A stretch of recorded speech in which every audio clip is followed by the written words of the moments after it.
Welcome to the Effects Loop. I'm Diaz, and I don't have to pee. I'm Scott, and I don't have to pee either. We're keeping you in the loop of the guitar community.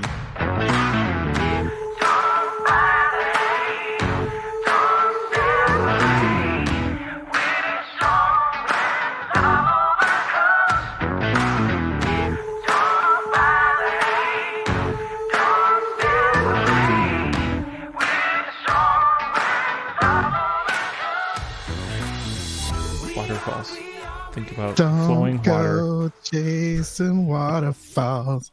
Please stick to the rivers and the lakes that you're used to. I hope we get a YouTube. Imagine if we got like a YouTube thing from you had TLC's Waterfalls.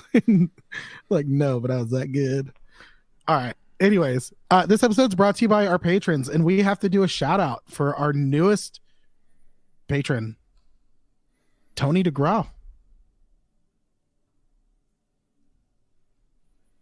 Hello, Scott. I mean, we need a sound effect or something for that. I was like, did my computer crash again? I need to go back to my pile of Windows 95 sound effects and see what I can pull out there. Bum, bum. Yeah. Something like that. Anyway, yeah, he joins at our $5 level. $5 level, which That's the chat room. that is the chat room level. Yeah. Still called the chat room. Dude, you missed last week. We went through all the different levels. Yeah. I had a rough week, so everyone can back off. No, I don't want to ask you what's new. Oh no, I do. I still have a good what's new. Yeah, you do. Yeah, I got the Line 6 HX Stomp. I did a trade with our buddy and our friend, Mr. Will Lehue.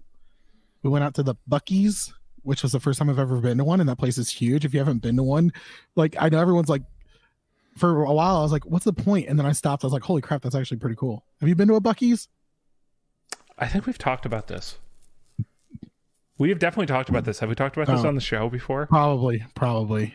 Where like we have a different Buc-ee's where it's spelled differently, but they're both gas stations. Oh yeah, and then yours isn't as good as the other one, right? No, yours are like so we have Love's. Well, we've got Love's travel centers. Yeah, it's like Buc-ee's is like that level of like, but bigger. Buc-ee's is like bigger than Love's. Buc-ee's is like in between a Love's and a Walmart. Dang. Like, they've got tons of shit. Like, and they make their own food. They cook their own brisket in house. It's the weirdest thing ever. Well, I mean, a lot of gas stations are built for like truckers. Yeah, that's Buc-ee's sounds like one of those kind of ones where it's like, hey, if you're a guy on the road for a long ways, you can also like you stop here, you can get a shower, you can get proper meal. No, dude, like this place is meant to be a tourist attraction. It's a gas station. Dude, I understand. How sad is it where you live, where a gas station is a local attraction? You haven't been to one. Listen, next time you come to Tennessee, we're going to Buc-ee's. It's a gas station. Okay, we're going though. So right, still, listen, like, I guarantee you, someone peed all over the floor already. Dude, no, these bathrooms were immaculate. And they were gigantic, and like literally one of their advertisements is like, come use our bathroom. Like it's impressive. It's kind of like whenever you go to a rich person's house and they've got a giant bathroom and you're like, oh wow. And you're like, yeah, everyone still shits here, but still it's impressive. Fall got poo on our butts, man. Yeah, everybody poops. That's what the book says. Okay, but I got the HX Stomp. I traded off my USA made Squire. So Will's been wanting that guitar off me for a while, and I've been wanting to Stomp for a while. I've had a great time with it so far. I got a $30 foot switch from Rockstock Pedals. That one wound up working, right? Yeah. So the other one, I don't know. It's because you got a normally open switch now instead of a normally closed switch, right? But if you're able to change the polarity on it, it shouldn't be an issue. No, polarity shouldn't affect anything. Real. So what's the point of changing the polarity? If you're running, actually, I don't know the reason to change the polarity on something like that. But like, because here's the thing, polarity doesn't matter because it's contact or no contact, right? Like but if you reversed it, wouldn't it just make it? If you reverse the polarity, it's or the same. Inverse it. It's the same thing. Like literally, what a normally open switch is, if you think of it, is it's a plug where on one end, and it's just two open wire. It's two raw wires on the other side, and when you hit the switch, it's like tapping the two wires together, right? Right. A normally closed switch is one where it's like those two wires are together, and every time you tap the switch, you pull them apart. Okay, but if you inverse the polarity, wouldn't that reverse the action? No. Okay. It has nothing to do with the polarity. All right. Now, if you could reverse the function where it expects a normally closed until it opens, but that's not polarity. I don't know.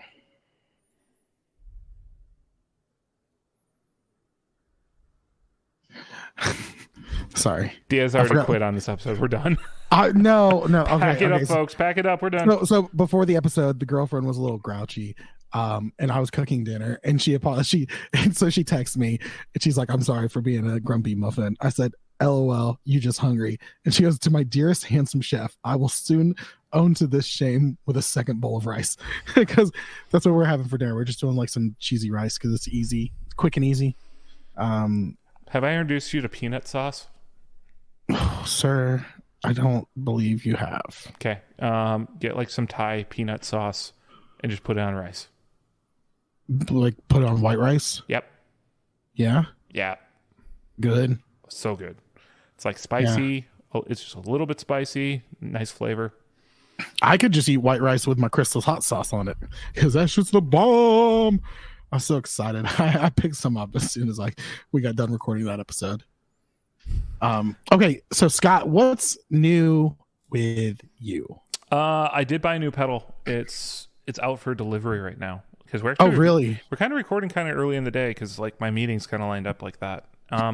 Yeah. So I got a fun one coming. It's a pedal. Are you gonna tell us? Yeah. So it's a pedal I've been talking about buying for a while. And then I was with Philip 2 weeks ago in Chicago, and I was looking at some HM2s. One of the stores we were at had two vintage HM2s, and I was like, should I jump on that? They didn't really have them priced at a point where I could jump on them. Yeah. And then I started looking. I went back to Reverb and I was looking, and I've been following the KMA Worm. Yes. So I got a Worm V1 coming, which is the bigger enclosure, but it has all the eyes that light up. Nice. Yeah. So we've talked about that so much. That's like really cool. I know. Like we keep talking about it. I'm like, you know what? I don't really have an HM2. I've never messed around with one. So I got it at a price where I'm happy about it, and so I can at least try it and get rid of it if it doesn't work out. But I'll trade you a light drive for it if you don't like it.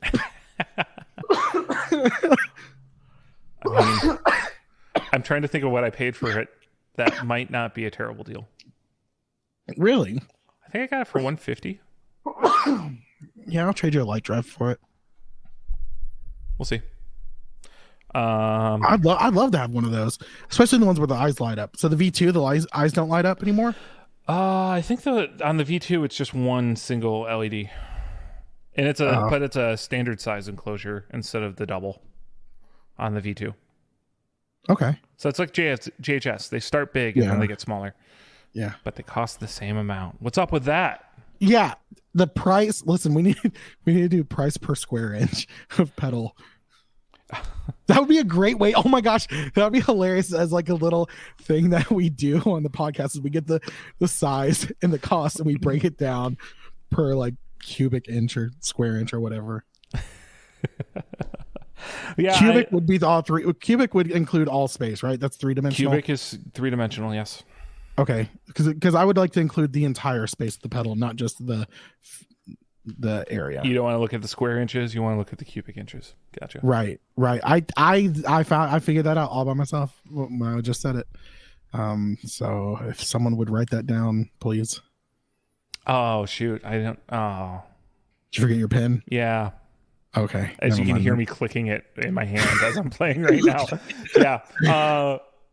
I went and looked at my desk and saw where the Post-it notes were. It was like, I'm not going to lean forward to get those. We're good.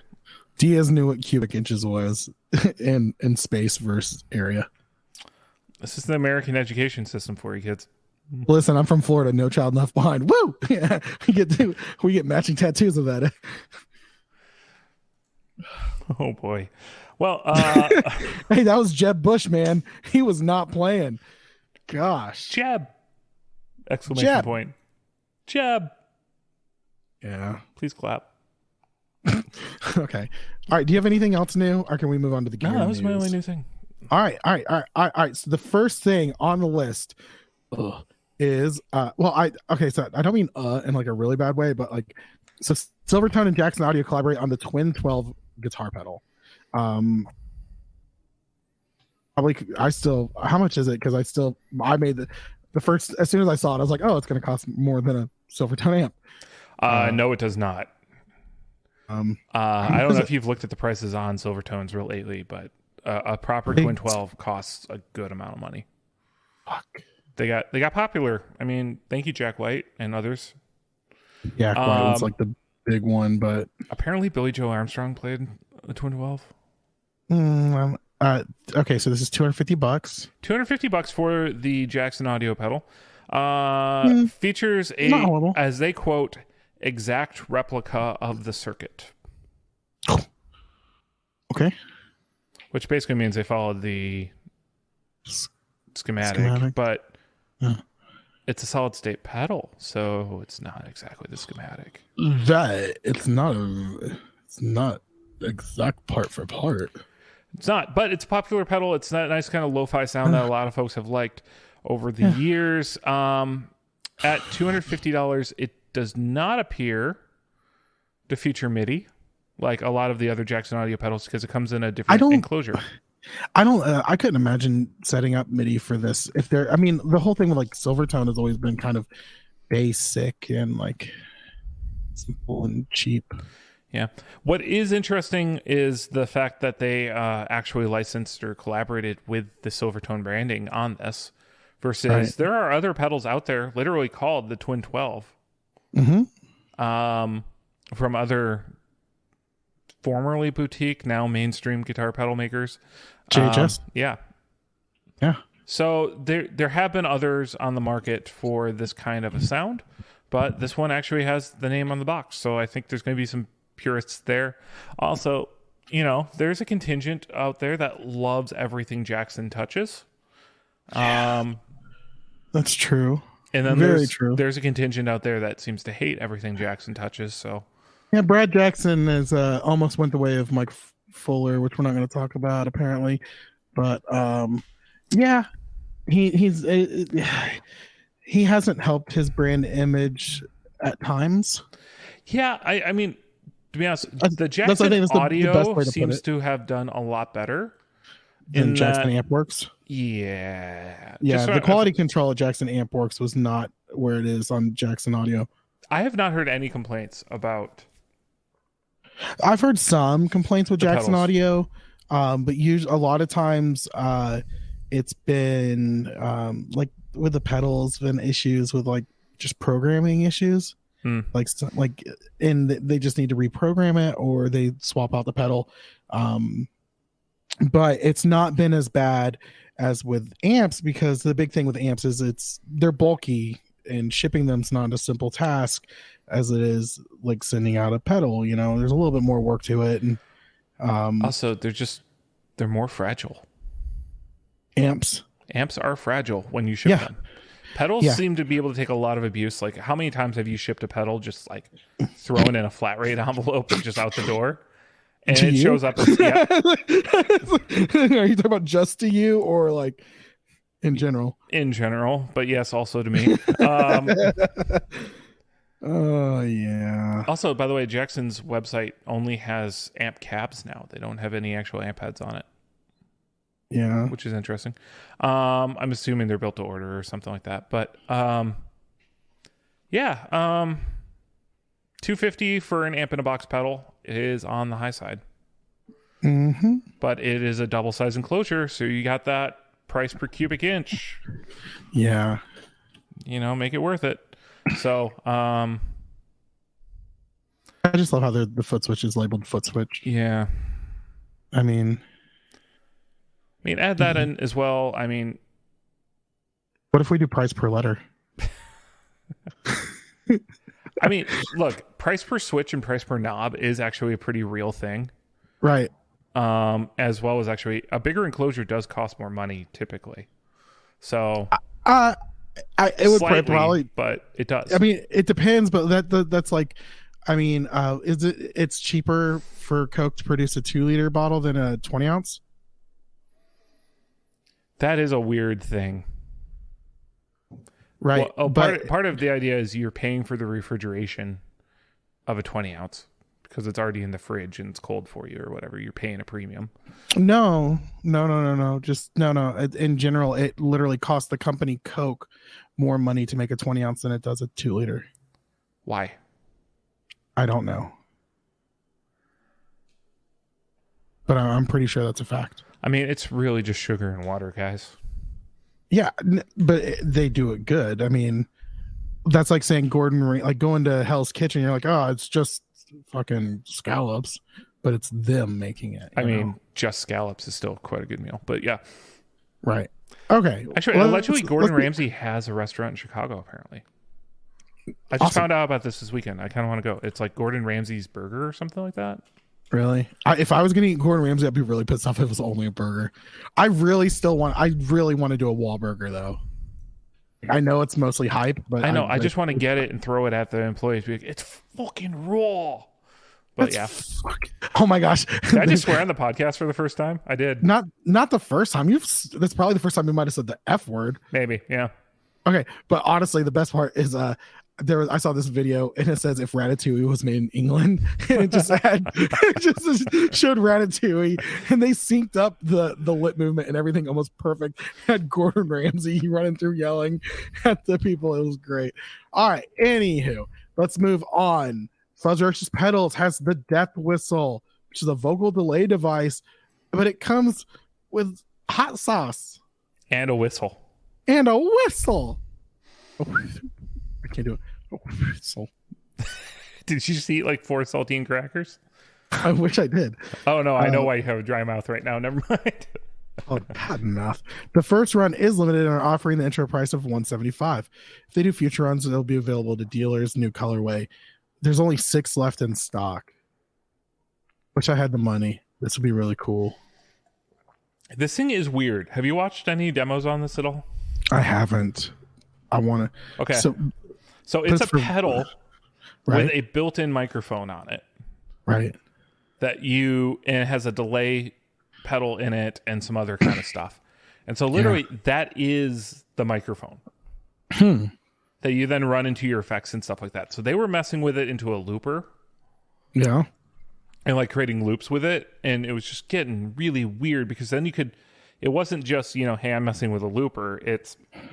I'm messing with like a vocal delay channel thing that's in my hands and I can noodle with it. Because there's also there's a self oscillation button. Mm-hmm. And I'm trying to remember what the other button on it does. But yeah, you can mess with the time pot so you can get the spaceship noises in the middle of it. It's weird, man. It's weird. Yeah. Yeah, I have a hard time seeing where people like in a live application, I can see this thing being very problematic, but this is more like this is totally like a stoner live show though. Or I'm going to dick with it at home kind of a. I don't know. This is like one of those like weird end of a show where people just go nuts. Yeah. I like it. But this initial run, they're also doing a complimentary hot sauce with it, which is always a good thing.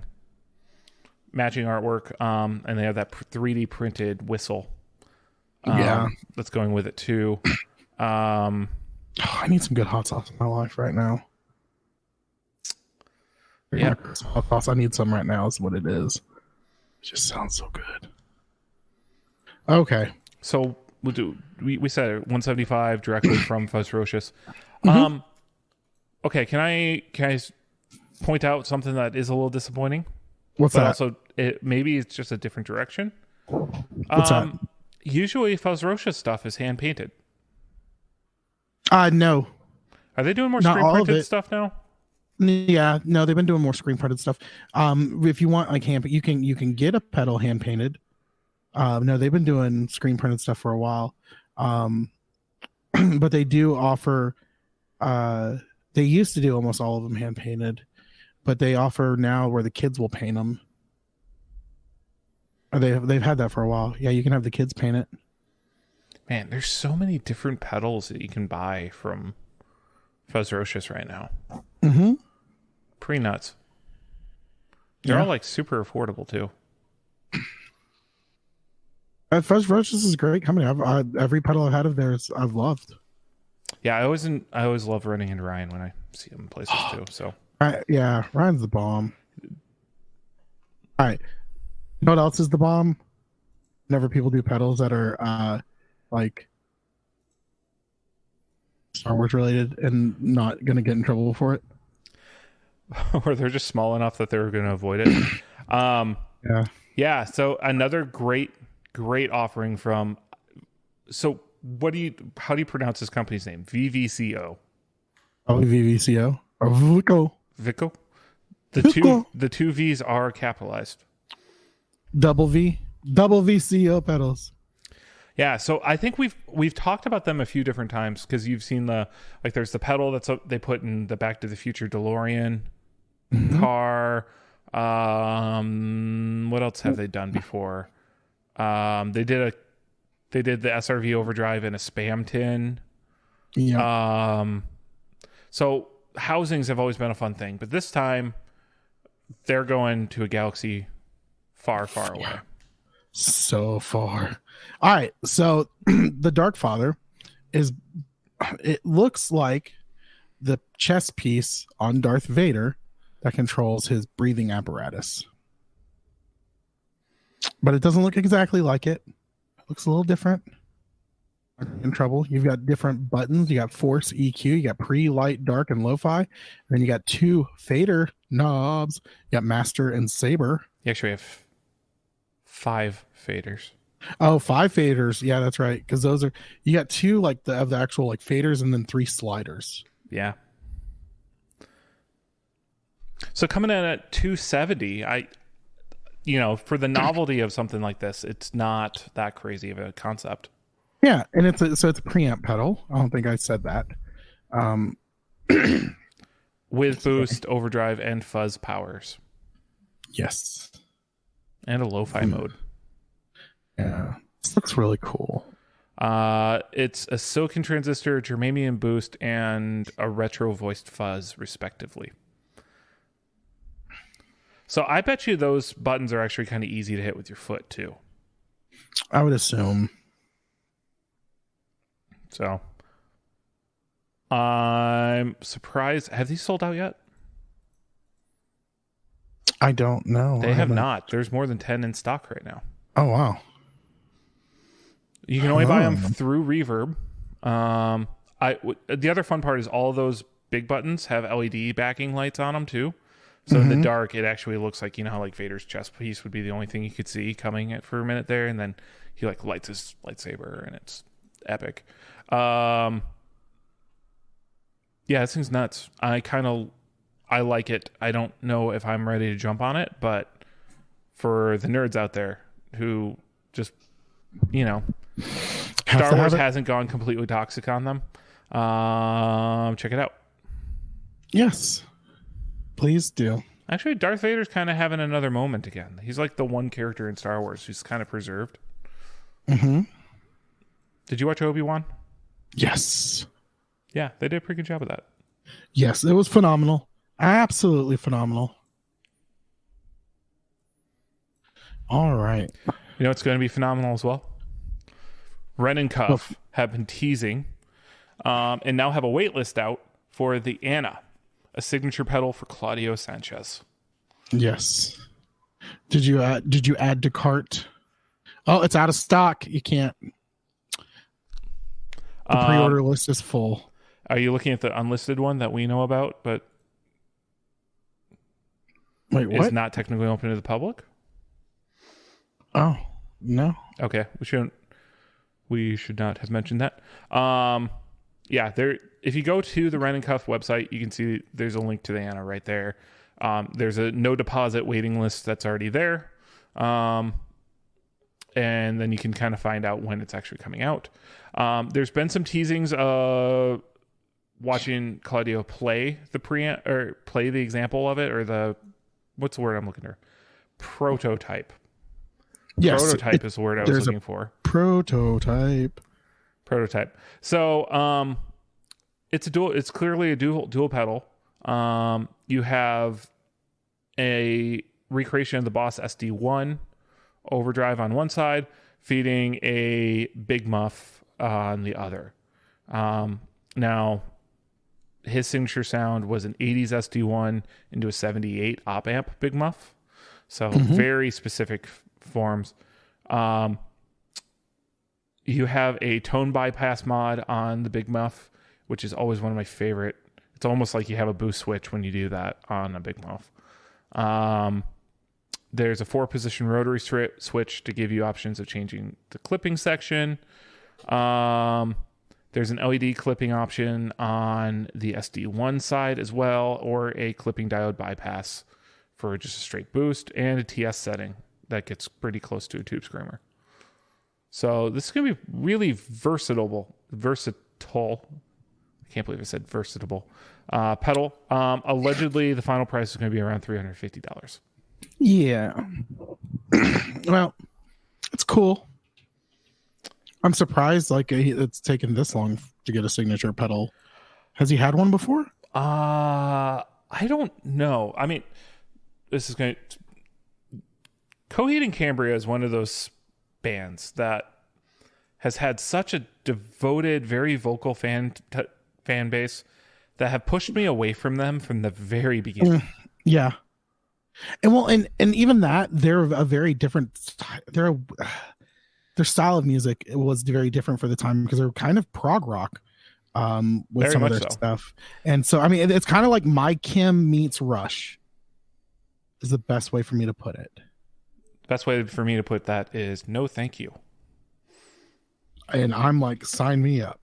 So my first exposure to Coheed was either like in high school on like they had some stuff on MTV for a minute there. Because this was back when, MTV was a thing. And then I remember my freshman year, I was living in the dorms, and there was like the one guy on my floor that wasn't a freshman also played guitar, and he was so into Coheed in such an annoying way. And I was just like, nope. So I never really gave him a chance, to be honest with you. I probably would like them, but I just haven't. Yeah. All right. Let's keep moving. Daredevil pedals. Oh, what is going on? Every time I click a link, it's messed up. I don't think the time's right on I don't know. The link just worked for me. No, it's the computer I'm on. It's saying that there's like a issue. I don't know. Something with I got to reset the TCP/IP settings. Do you just need to like reinstall Mac OS X on your computer? I really need to get a good computer. I thought your computer's fine, but anyway. My laptop that I was using for the longest time died. Oh, your MacBook Air? Yes. So what do you have now? I'm on my girlfriend's iMac from like 2012. Oh, indeed. Yeah. Click on the Apple logo. Oh my gosh. And then about this Mac. Yes. And then send me a screenshot of that. Oh my gosh. Oh, early 2008. Whoa. Is it an i3 on top of that? Hold on. I can only run OSS X, the 10.11.6 version. It's an iMac 20-inch early 2008, 2.66 Core 2 Duo processor, 4 gigs of RAM. It's your RAM that's killing you. You could put more RAM in that thing. I'm not doing shit. Wow, no. That computer's worth $100. Yeah, but it's letting us record our podcast, so it's doing something. Okay. I'm shocked it's able to run Teams. Right? Do I need to turn off my camera? No. No, what's going on? Does your computer run smoother now that it doesn't have incoming video? Actually, it might. Wow. Yeah. Now I feel bad because I gave my nephew 2 years ago a better computer than you have right now for free. Just like, here you go, kid. That's hilarious. And I was just using that as a screen. So, because the 27-inch iMacs used to be able to just plug into them and override them. So they were killer models or monitors. So once the computer kind of stopped being valuable, you could kind of just they just become a screen, and you just set them up to be a server in the background. So, all right. Well, speaking of servers in the background, that has nothing to do with this. Daredevil Pedals promises optimal tonal definition with germanium and silicone transistor-loaded Asus hybrid amplifier pedal. That's a no-frills boost pedal. It's a boost.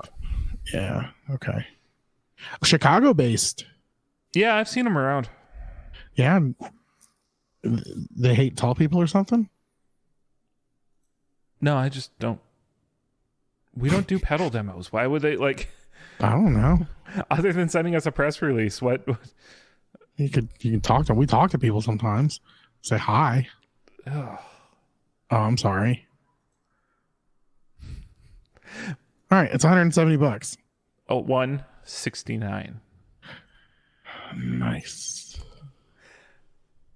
All right, Fender Japan revives some of the brand's boldest looking colors. Black pickup covers and knobs. Yeah, okay. And metal scratch plates. These are this is another round of 80s looking stuff. Yeah, this is very Japan 80s too. Yep. I like it honestly, and it's Fender Japan, and Fender Japan makes amazing stuff. Yeah, these you actually might be able to get your hands on. Not through your local store, but you could probably get these imported. Mm-hmm. Yeah, order online from somewhere across seas, have it sent in. I like the orange. I've been in Tennessee too long. I mean, orange is still a fairly rare color in the guitar world. Yeah, Gretsch is really big on orange, but that's not a lot. It. And, orange amplifiers, obviously. Yeah. Oh, did we tell you we found when Philip and I were going through Rock and Roll Vintage, we found an orange Marshall. And he was talking to me about it. There was a period of time when Marshall was doing all these other colors because orange showed up, and suddenly there were these big orange amplifiers. And people want them just because they're orange and they're not black. And so that's where the purple plexis came from. That's where a bunch of that kind of stuff. And so there was an orange, I think it was a Super Lead.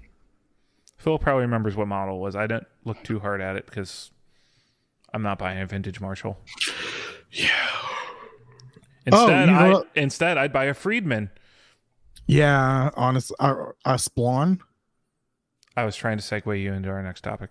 Oh no! Hey, really quick, I forgot what's new. I got a lot of free stuff from Tone Junkies. Oh, did you jump on one of their coupon code moments? Twice. Nice. I got 100% off twice. So for those not in the know, Tone Junkies makes presets and tone match stuff and captures. So for Kemper, Helix, Apex, yeah. He's on Quad Cortex. He's given some free stuff there too, but because he hasn't figured out a good way to sell what he does on Quad Cortex yet, he's not really selling his stuff. But that's their kind of thing, and they set up templates and other really good stuff. And so I went, and the first time I went, when I saw the sale, I was like, oh, okay. And I tried to jump on it, and I could only get 80% off. And I was like, I ain't spending any money. I literally was only doing. So I left everything in my cart. Yep, that's the move. And so I left everything in my cart, and I got the email, and I hopped on really quick, and I did it really fast, 100% off. I got every Helix patches and sets and everything that they had. I forgot to get all the impulse responses. I forgot to get their everything impulse response kit in there. So I put that in my cart. I was like, who knows? And literally I was donating plasma yesterday, and I was on my phone, and I went bing, and I saw it. I didn't even open the email. I went right to the website, put in the same code, 100% off again. I got all the impulse responses for 100% off. So one, have your cart loaded up is a great pro tip with them. The other one is, so there's Jonathan Sullivan is the guy behind Tone Junkies. Mm-hmm. And he's in there are a few groups he likes. So like Kemper Praise and Worship, for example, is one of them, where he will often post it there first. So if you're in those groups, you can see that the sale's about to start. Sometimes, yes. Or sometimes he'll like post that there's about to be a sale, but it'll be a hint towards what the code word is, and you have to guess it. Right. That's how I got the everything pack for free.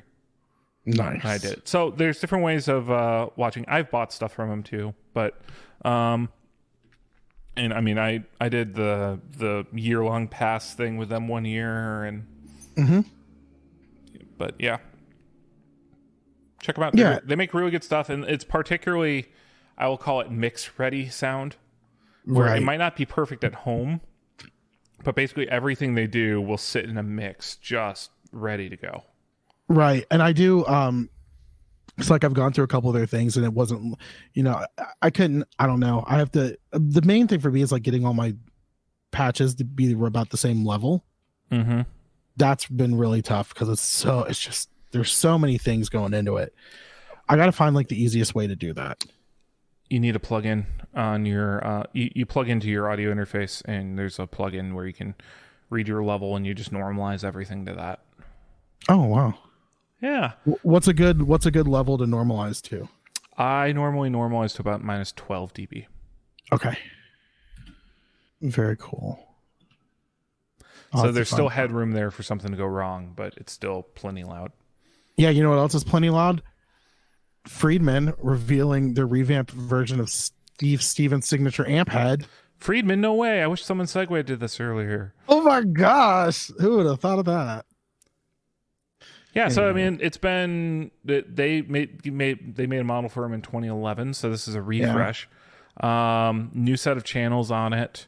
It's a real clean looking amplifier, just black on black.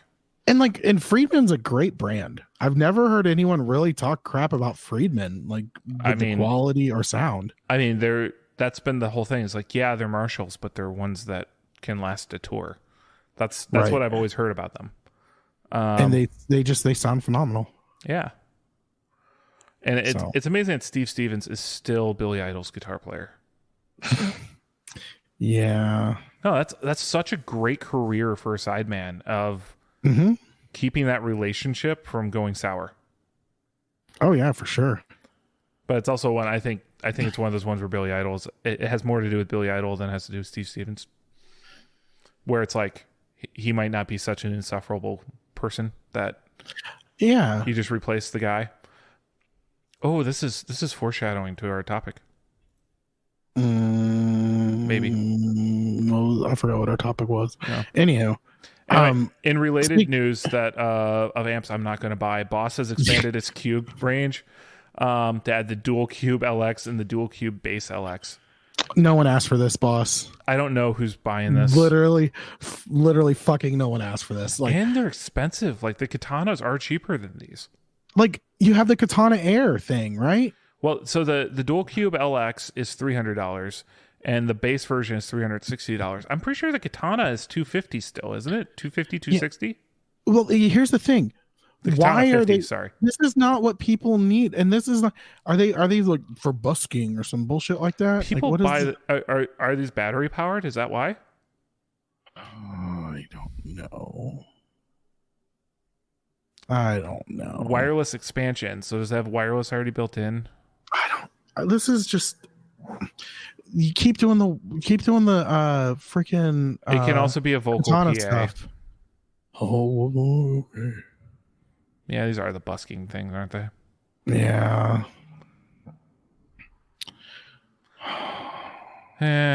Oh, wow.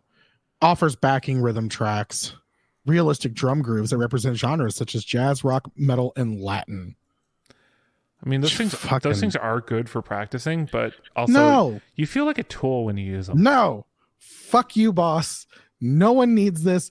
This is what makes us look bad as guitar players. This lets assholes on the street that don't need to be on the street playing guitar. No, bad boss. Go to your room and think about what you did. I am mad and disappointed. Oh, then this is a great time to talk about Raukangas introducing the Valve Bucker Mark II. A tube-equipped pickup that might just be the most expensive ever made. A tube-equipped pickup? Are you fucking serious right now? V2. $2,200 fucking dollars. Only available if you buy one of their guitars. Well, good. They'll never sell one. And if they do, I want to find the guy who buys it and kick him in the balls. This is ridiculous. This isn't even like... Ugh. This doesn't need to be done. Never needed to be done. I mean, what if the tube blows and you just put new strings on? Well, how? First off, who died and made you Duesenberg? No. Oh, hold on 1 second. I'm gonna listen to the video. It even sounds like shit. If it looks like shit and it sounds like shit, it's shit. No. Just no. I'm done. I quit the podcast. This is Bucker. How about go fuck yourself? The audio file pickup. No, it's not. If listen, whoever buys this is more than an audio file, all I'm saying is they got to let you know when they move into town.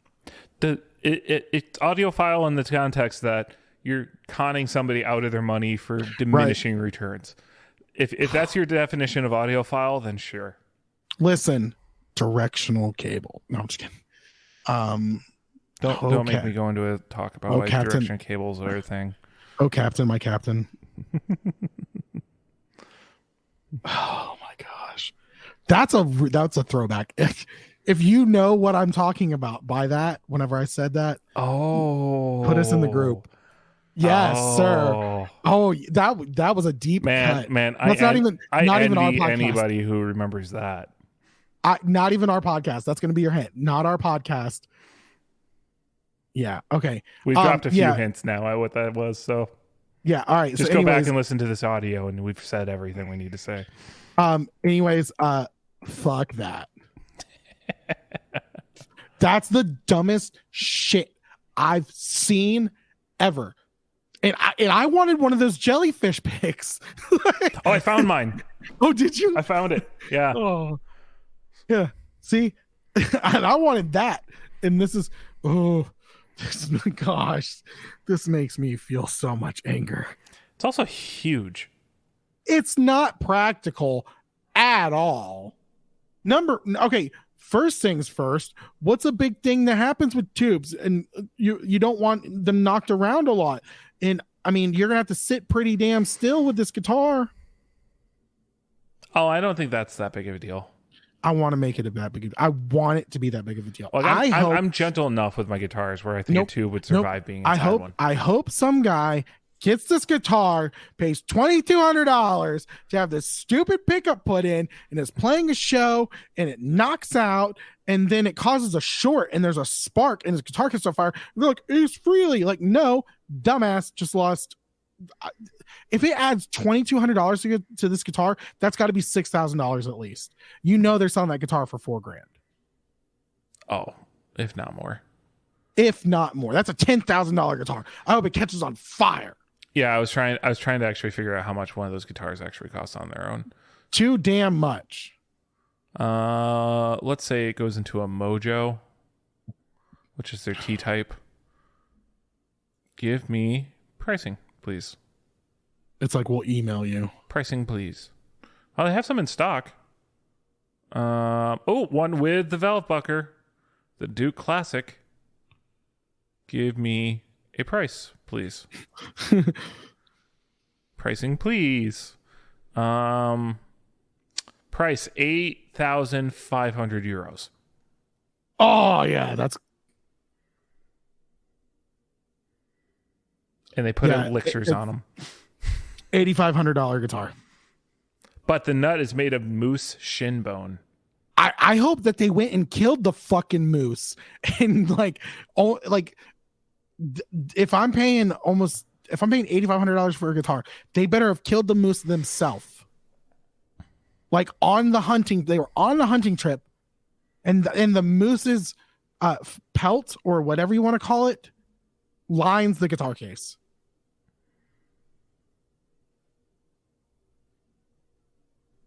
It's ridiculous. This is bullshit. Yep. Why is this you know what? Let's go to our topic.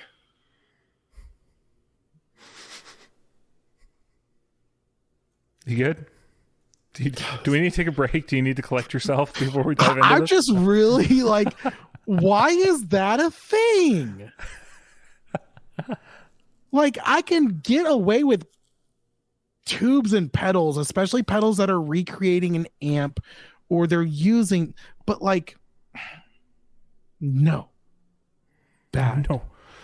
So here, how do you have to plug this thing into an electrical outlet or something? You have to use an XLR cable so that you can get power up to it. Oh, come the fuck on.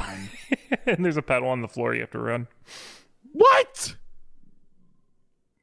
Mm-hmm.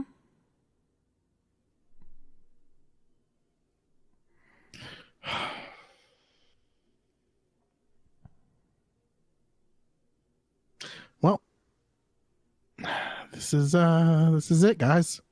We've reached the end. We've gone as far as we really needed to go. Just in guitar in general, we can all just wrap it up now. Yeah, we can just stop playing guitar now, right? Yeah, we're done. I'm looking at my custom-made NJT guitar. I picked out every spec, but I forgot the fucking tubes for the pickups. What was I thinking? Gosh. Smash it, start over. Such a fool. I'm just going to start shoving tubes underneath the plate. I guarantee you some clown has put tubes in epoxy or something like that with LED lights or something.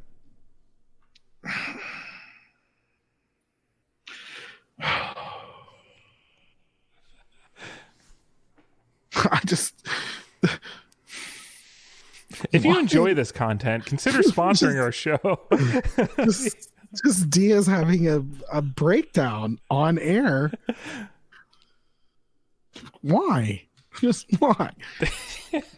That didn't need to happen. No one was sitting there saying, what would make the sound better? Tubes. All right, let's move on to the topic because this is just sad. Because these guitars don't even look that good anyways. Kiss my Ruakangas. Okay, that's the topic. I don't understand.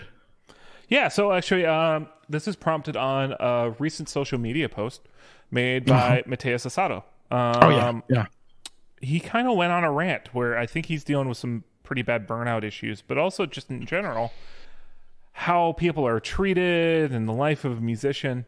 And he had a lot to talk about of just there's a lot of work that goes into music, and he's feeling more and more squeezed out by the way stages are being set up, by the way attention is doled out, by the way the difference between a lead singer and talent, the talent, let's call it in this case being the lead singer or a solo artist, and the band that's associated with him is treated.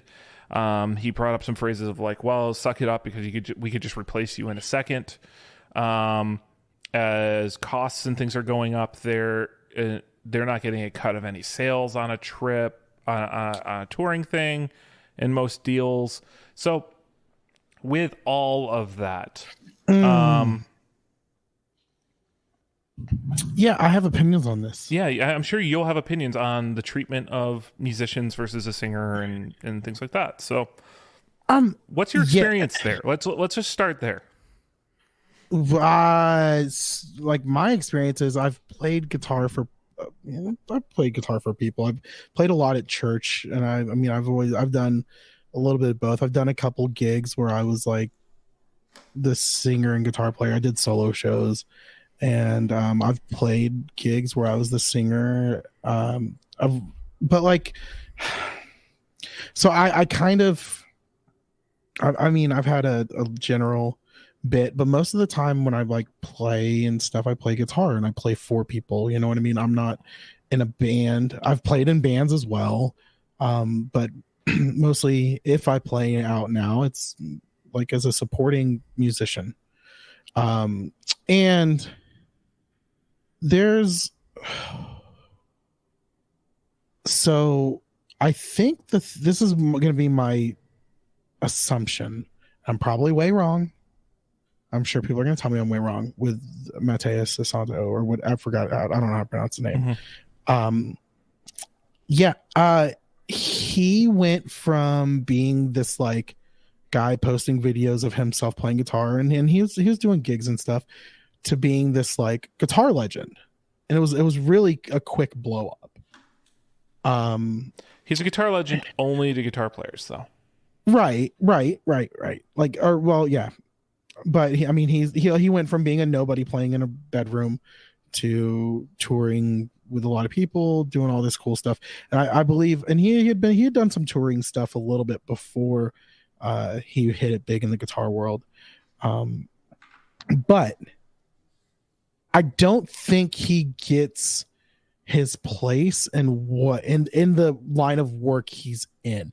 There's a ton of different ways to work as a guitar player. There's session guitar players, there's touring guitar players, there's sidemen, there's guitar players in bands. There's so much that you could be doing. You can be a part of the act, or you can support the act. And I think that's the drawing line. And I feel like with his posts is he's kind of lashing out because he doesn't want to support the act. He wants to be a part of the act. And because the things he's being said, this is me just pulling from this post. I don't know. But it seems like he was big there for a minute and he was popular.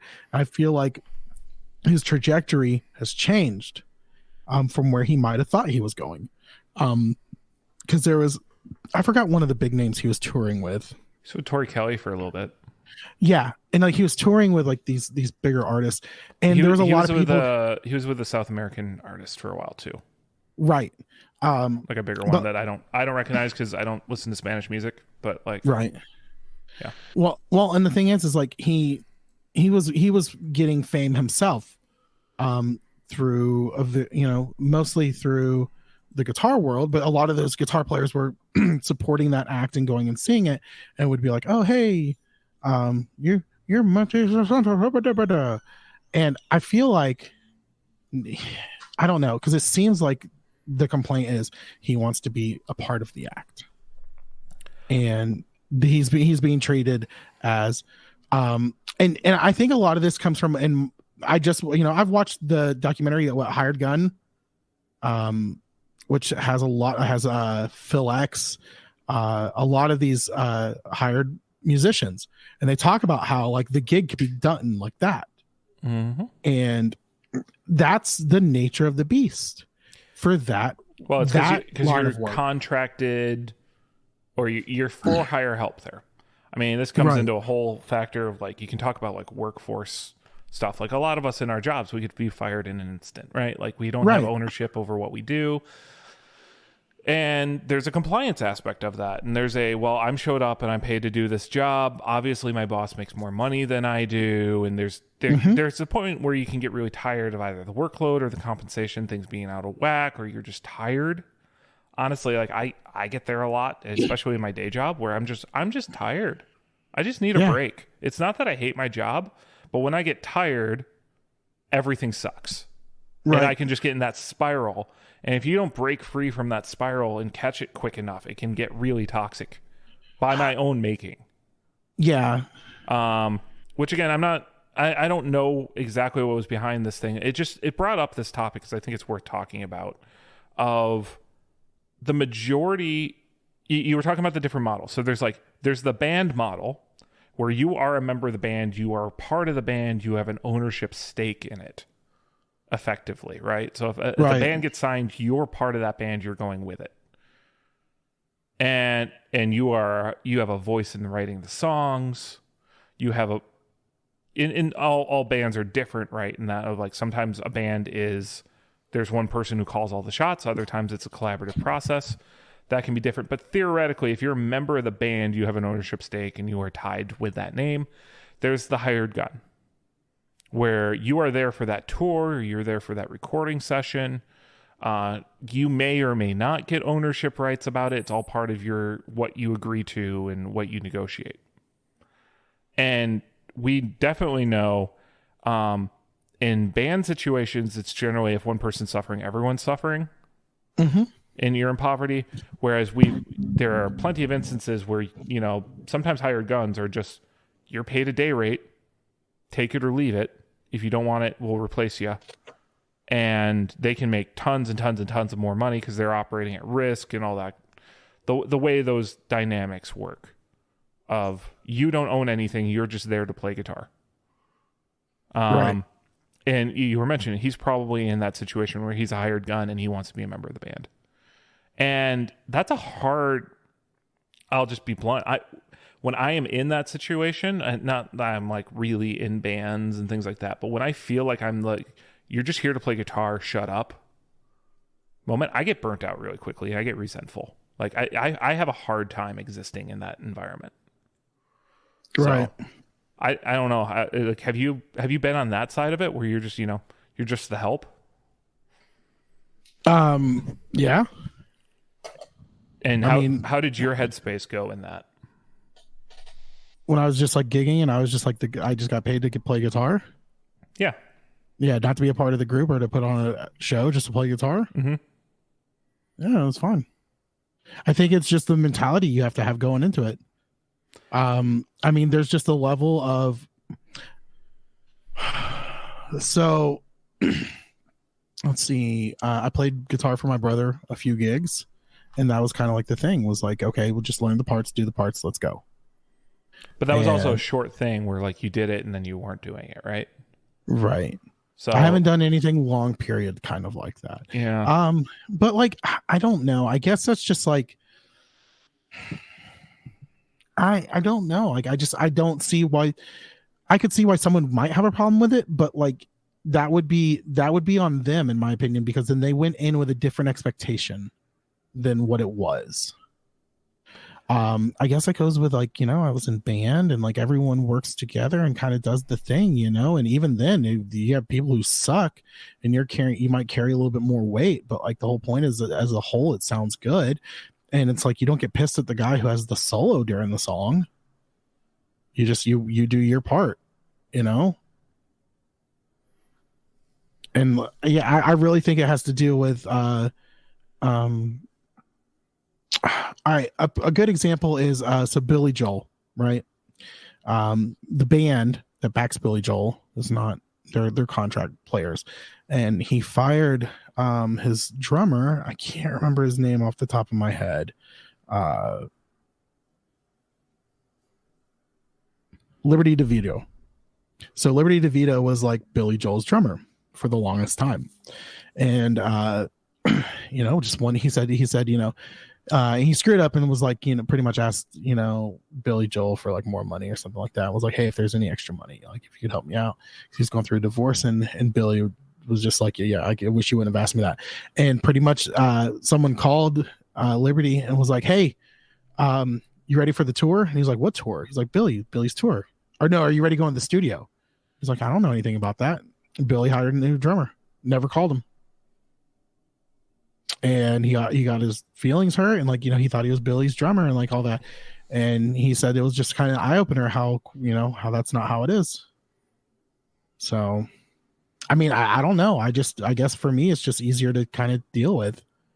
It all depends. That's like people ask me all the time. I get people and ask me they're like, so what type of music do you like to play? I said, whatever pays. like that's literally my answer every time, and everyone like kind of looked shocked. I was like, I'll play whatever if you pay me. I've played every style of music I can think of, as long as there's money there. I don't care. So, I don't know. There's just so many people. I really wish he wouldn't have posted this, because for me, it kind of seems childish and throwing a tantrum, you know? I mean, did you read all of it? Mm-hmm. Yeah. I feel that way. I've definitely been in that moment where I felt that. But this is like, dude, you were touring for Tori Kelly. Like you've got pedals. Like you're like, people idolize you when you're throwing a pity party. Yeah. You should be happy. You should be happy the phone rings and you get paid to do this. Yeah, you could be working at Guitar Center. There is definitely that mentality of like dance monkey, like just this is your job, do it. There is also there is a human behind that, and you know. Do you think I go to bed dreaming about making fucking Whoppers? It's a job sometimes. Like, it is. But at the same time, what if you'd be having a pity party if they suddenly reduce your salary? Did they reduce his salary? Is that what they said? I don't know. But I'm just saying there's moments of like everyone at their job has those moments, like there's periods of time where you start getting chipped away at. Like they start taking away benefits, or whenever efficiencies start coming in a business, you start feeling chipped away as a human being. But that's when you just go find a new job. That might be part of it. Maybe he needs to find a new job. Or maybe he's in between jobs right now and he feels that might be where he's at. He might be in between jobs and he doesn't want to take the job where he's the support and he wants to be a part of the act, and he can't find that right now. Yeah. I think an interesting one to compare him to right now is like Ariel Posen was a sideman who tried to do his own thing. Yeah. And he's still doing it. He's touring as a 3-piece, but he's had to scale back his tours. He's not. When I saw him a couple weeks ago, he didn't even bring his own amp. There's clearly scaling back their tour.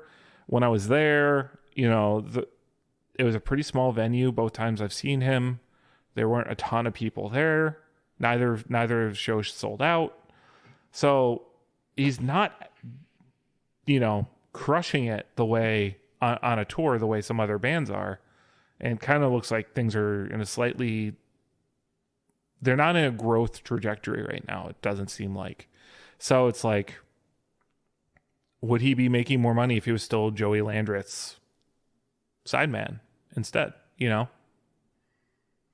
are kind of questions you gotta have there. But like at the same time, Ariel's in charge. He's getting his name out there. Guitar. He probably with all these musical acts, he probably goes over to Europe and he's playing like massive venues because Europeans love Americana music and Americans don't seem to the same extent. So I don't know, but there is that thing there. And, Mateus found fame on Instagram, but did he really materialize that into a directly cashable, situation? Whereas like, let's look at like Pete Thorne. That's a sideman studio guy who's also found a way to monetize pedal demos and doing that kind of stuff. Where or like Sean Tubbs is a sideman and a hired gun. He's had a stable gig with Carrie Underwood and some other folks, but at the same time, he doesn't have royalties to Carrie Underwood probably. Right. He might make more on future tours, or depending on how the tour and the size is going, he might be compensated differently, but he's got to hustle on the side and do other kind of things. Yeah. And one thing you got to realize too, these artists talk to each other. So throwing a fit, I don't know. Like I said, this is all speculation. You don't know what happened. He could be in between gigs, but like if he's throwing a fit about a gig he has, this isn't gonna help him in the long run. Probably not. I mean, whew, yeah. I don't know. I don't know. He might just be going through some stuff. Yeah. I hope he gets happy. I don't know. It's one of those things too. You know, we're all sitting here like, well, dude's like kind of living the dream. Like every guitar player wants to be him. Like, have your own guitar, have your own pedal. People think you're amazing. You are amazing. You're talented, but we don't know what it's like to be sitting in the shoes. You know, it could be lonely. It could suck. He might not have a good support system that's helping him through this. So yeah, I mean, it could be part of the cycle too, of where you're just tired and the payoff hasn't been there yet. I mean, so right. he's been touring with Silk Sonic. That's the other thing he's been doing. Sorry, I finally remembered that. So like he's playing guitar underneath Bruno Mars. But you know, there's tricky things in all that. They're just I know for me, I mean, not to say I'm Mateus Asado level of anything, but you know, I've recently had some cool milestone moments of playing guitar with people. And I finished them and I was tired, burnt out, and kind of depressed. Yeah. Because there's a feeling like I peaked. Like I found I did something I never thought I would do, and it wasn't as fulfilling as I thought it would be. Yeah. You know, there's that thing you built up in your head. So if you're living the dream and you've reached it, and then you're like, oh, this isn't everything. I still want something more for my life. That can be a really depressing moment, and that can be a really hard spot to shake out of. I just had we just did another thing with that band that I played with last Sunday, and people were like, man, you were killing it and screaming. Like, I got actually a lot of compliments on my playing for the first time in a while in some unique ways. And I went, honestly, I'm kind of burnt out and depressed, and I kind of want to take a break. Like, that's the way I was feeling. Like, I wasn't feeling the moment at all and anything, and I'm playing at a level I've never been able to play at. It wasn't satisfying anymore. And probably a big part of it is I just need a break. Just need some vacation time. Just need to do something else. You know, like that's a thing. It doesn't mean I hate playing guitar. It doesn't mean I hate playing guitar with those people. I'm just really struggling with some burnout. Yeah. So I'm pulling up the video of Silk Sonic at the Grammys. Mm-hmm. It's Mateus playing guitar with him. Yeah. I don't know. I guess my brain's just wired differently than his, because I mean, I would give up my left nut to play guitar for Bruno Mars. Like, I will straight up Lance Armstrong this thing. Well, and that's probably something he's feeling too, is there's a million people who want his spot. So any hiccup or, you know, that's one of those things where it's like, man, just enjoy it. You got to just enjoy it while it's happening. I don't know. I guess I've just kind of moved into this kind of view on life where I've just wanted to enjoy the moment. Stop stressing about the future. Yeah, he might not be. I mean, he might be working through that. I hope so, because that's a killer gig, and the thing is like with being the side man, being like that, the hired gun, like you keep moving. If you keep doing a good job, you get you keep going. And look how many people have moved from that. I mean, there's so many guitar players and just all around musicians that were hired guns that just killed it. But yeah, I mean, there's tons of those examples. Like Sheryl Crow was a hired gun that finally broke out on her own and was able Glenn to Campbell. Jimi Hendrix. Yeah. I mean, I don't know. There's tons of people that were the backup singer or something and just got their chance. There is. At the same time, there's a ton of those people who didn't. Yeah, but look at the levels he's reaching. Mm-hmm. I mean, really, playing guitar for Bruno Mars, that's impressive at the Grammys. And there's really only a couple good sideman gigs that really actually exist right now. But yeah, I don't know. All right. Well, I feel like wrapping this up.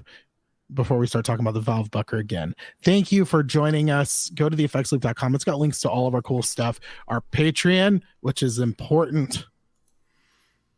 Just throwing that out there, patreon.com/theeffectsloop. There's new tiers of our Patreon too with new benefits. Yes. Yeah, I got to write a letter. I was going to remind you about that. Yeah, Ben has to send me a pedal. When he sends me the pedal, I'll write him the letter because then I'll have his address. I could ask. We have his address. Just give me a chance.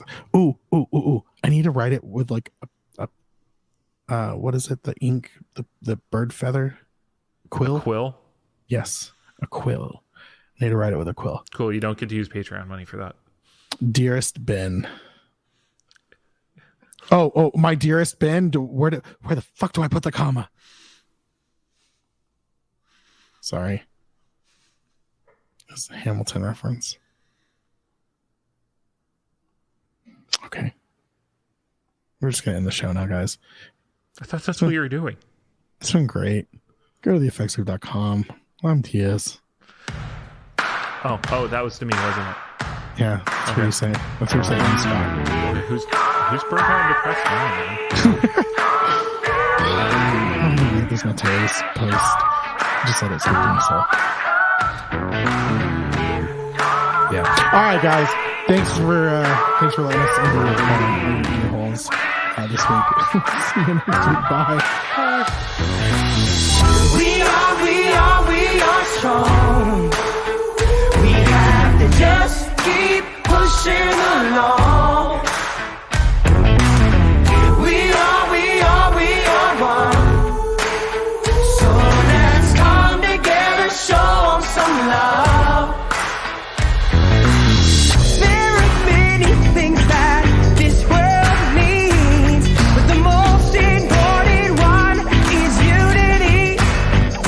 United we stand, divided we fall. Through the ages this has been the same old song. Yeah.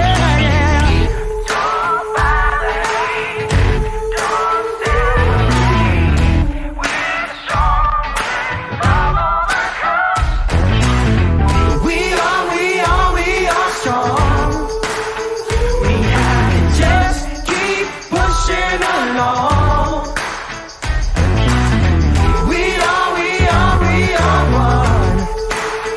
So let's come together, show some love. This song is not about race or politics, but the hate that resides in the hearts of men. Desperate times call in desperate measures. So why don't we be desperate to love each other? Let's erase hate from the dictionary. Why is negativity always drawn out? Pictionary, visualize love, energize lives together. We undefeated. A plan to make well, there's no gloves needed when we weed into the mindset of achieving and believing in a community that remains happy. Never after, the world should be one. Hate annihilated, every heart is one. Love again. So don't buy the hate, don't separate. We're strong when love overcomes. Don't buy the hate, don't separate. We're strong when love overcomes. Don't buy the hate, don't separate. We're strong when love overcomes.